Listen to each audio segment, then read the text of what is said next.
भगवान परशुराम जयंती का आयोजन किया जा रहा है और मेरे पीछे आप देख रहे हैं यहाँ पर तमाम क्षेत्र के ब्राह्मण हैं। इन लोगों के द्वारा इस कार्यक्रम का आयोजन किया गया है, तो इनसे जानते हैं आज जो कार्यक्रम रखा गया है परशुराम जी की जयंती है। पूर्वज हैं और इनके पद चिन्ह पे हम लोग चलना चाहते हैं और बढ़िया तौर तरीके से इस जयंती को मना रहे हैं। उनका महत्व आपके दिल में कितना है भगवान परशुराम? उनके लिए तो जितना कहें कमी है, उनके पर जितना भी हम सोच लें कमी कम है। बोलो भगवान परशुराम की जय। भगवान परशुराम तो नारायण का छठा अवतार है।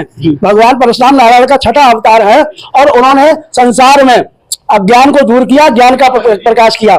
21 बार अन्यायियों को, अत्याचारियों को समाप्त किया और पुनर्धर्म की स्थापना की, पुनः शांति की स्थापना की। जीवन पर्यंत और द्रोणाचार्य, गुरु द्रोणाचार्य, भीष्म पितामह और कृपाचार्य इनके गुरु रहे। भगवान परशुराम के गुरु भगवान शिव रहे। उन्होंने परश प्रदान किया था भगवान शिव ने परशुराम जी के लिए और तभी से इनका नाम, वैसे राम था लेकिन परशुराम नाम पड़ा इनका। बोलो परशुराम नारायण की जय। महाराज क्या कहेंगे आप? परशुराम जयंती है और क्षेत्र के ब्राह्मण भी हैं कुछ चंद। हमारे परशुराम भगवान हमारे वंशज हैं। हम उनके चरण बिंदों का चिंतन करते हुए यहाँ पर हम सब लोग आज अपने ब्राह्मण भाई बंधु एकत्र होकर के उनकी जयंती पहुंचना चाहिए कि जो हमारी जयंती है इसको सब लोग मिल करके अगले साल और इसको अच्छे धूमधाम से। ये जयंती हर साल मनाई जाती है या इसी साल? नहीं, हर साल मनाई जा रही है। अभी तो ये मंदिर भर गया, मंदिर के पहले भी जयंती मनाई गई है, मनाई जाती थी। पहले बाबा गौड़ मनाते थे, उसके बाद कामेश पांडे भी इसको कई बार बड़े धूमधाम से मनाए, फिर अब उसका इन्होंने मंदिर रूप में ले लिया, बहुत अच्छे रूप से बढ़िया मना रहे हैं।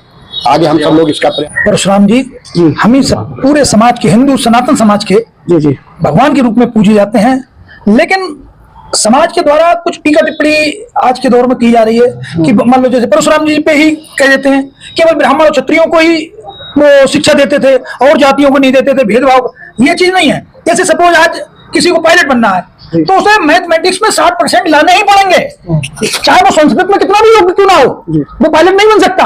पायलट बनने के लिए मैथ से 60% हाई स्कूल इंटर में लाने ही पड़ेंगे, तभी वो बन सकता है। तो ऐसी पात्रता होती थी उस जमाने में कि ब्राह्मण और क्षत्रिय यही लोग शस्त्र विद्या और इन चीजों का अध्ययन करते थे, तो यही लोग आगे उसके पात्र होते थे। तो भेदभाव नहीं होता था, पात्रता होती थी। तमाम लोग इन चीजों को, अब नए दौर में नई पात्रताएं आती हैं तो लोगों को इस चीज को समझना चाहिए। आज ये देखा जा रहा है ना भगवान परशुराम जी की जो जयंती है तो सिर्फ ब्राह्मण है, तो ऐसा लग रहा है ब्राह्मणों के क्या भगवान थे वो?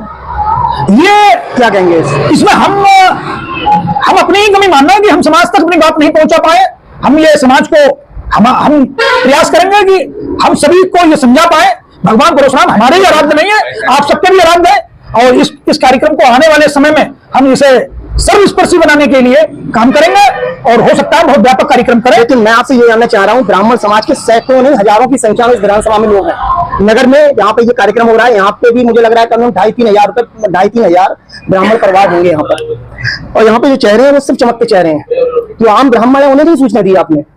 कैसा ये कार्यक्रम है जिसमें आप